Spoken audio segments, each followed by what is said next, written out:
It now gives me great pleasure to present this year's Fred A. Goldstein Award for Professional Leadership to Karen Oresti. This award recognizes an outstanding professional among those who work in a St. Louis Jewish organization.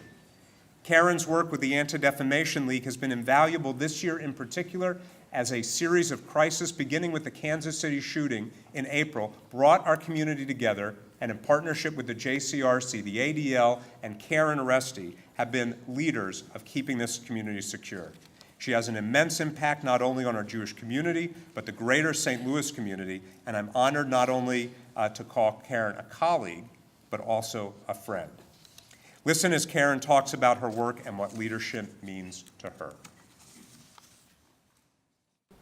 You don't get to be a leader unless you actually spend some time leading. You can have all the ideas, I think, in the world about what leadership is supposed to be, but until you start to really engage with people in trying to get stuff done, stuff that sometimes isn't so easy, then you start to figure out what really works for you individually and, frankly, what works for the people you're working with.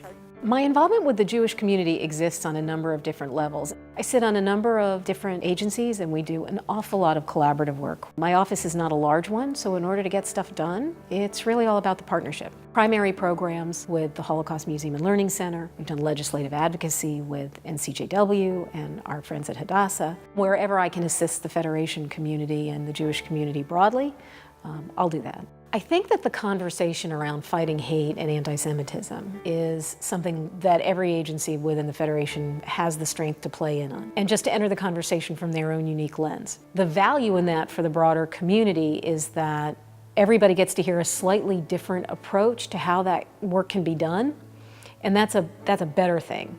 There's enormous satisfaction in doing this work, no question. And I think all the folks in Jewish communal work would say that. I have a unique affinity for having that conversation with a young woman in particular.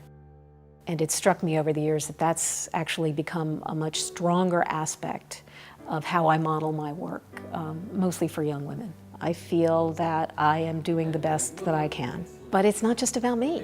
It's about all the other people who have been willing to do the projects and have the vision and say, okay, we'll take the risk and we'll give it a try. And also, frankly, folks who have willingness to fail. That's okay too. I think that's part of developing leadership. I don't think about legacy. Apart from being too young to think about legacy, I'm not done. We have an enormous amount of work yet to accomplish. And when I think about legacy, I think about long-term substantive change. It's not time for a legacy conversation. Thank you, Karen, for all you've done for the Anti-Defamation League. On behalf of our community, please accept this certificate. And along with, excuse me, along with that gift that goes along with this particular award, do you want a...